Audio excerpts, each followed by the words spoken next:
So I found a company that's developed cutting-edge chemical detection technology, and as you can probably already tell, their messaging can easily steer towards dense and technical.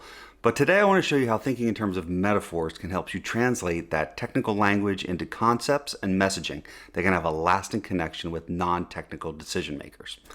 For my example, in basic terms, this technology turns what's typically done using samples extracted from the field, sent to labs, reviewed with the use of harmful solvents. You get it. And this technology takes all that into the field with small sample sizes and quick results without the use of anything harmful to the environment or the users themselves. Hopefully you can hear the benefits in this already, but the question is, how do we really make them stick? And to find the right metaphor, I want to break the features down into different categories. In this case, we have portability, speed, ease of use, and a big leap in technology. And I know that the company is struggling to get that across to end users and decision makers because it is such a leap. So step one to finding a metaphor that connects is to anchor it in familiar leaps. In this case, I started thinking about a desktop computer, having to go home, look stuff up, deal with it, print it maybe, versus an iPhone, having something with you at all times that can deliver the information that you're looking for. So once I figured out that first metaphor that kind of made sense to me in the moment, that leads us into step two, which is don't stop there. You always want to test multiple options. I like to think across industries, across other periods of time, other use cases, and dig into each category as well, since different users will put more emphasis on different aspects of the product, all depending on their intended use. So I started thinking, what about paper maps versus GPS? Back to the phone metaphor, we have cell phones versus, I'm dating myself, landlines. No matter what you're working with, it really helps to frame the technology as the next leap in something that people have already experienced.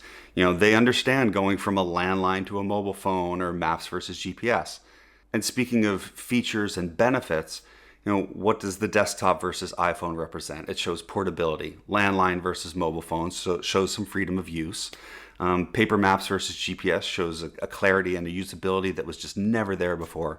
And all of these together show a leap in speed and efficiency, and that's what we're trying to communicate. So what do we do with these metaphors? In step three, we'll connect them to the right audience. Just for example, investors might respond best to the desktop versus iPhone leap, or field operators might connect to maps versus GPS. I'm not sure. The point is that you want to have several doorways to choose from. And speaking of doorways, you want to make sure that your metaphor is visual, if it's visceral. If I'm coming up with this, I want to think about, that time when I was first lost and needed directions and I hadn't printed out the right piece of paper from MapQuest. And I realized I have my iPhone, I have Google Maps, I can just type the address into my phone and wow, I'm found.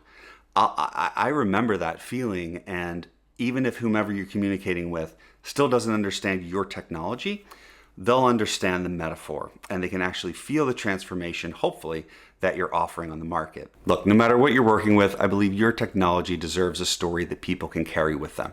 I hope you found this little metaphor video helpful. Please don't forget to like this video if you in fact liked it, and follow me and subscribe for more how story-driven content marketing can help your products break through the noise and break away for good. See you in the next one.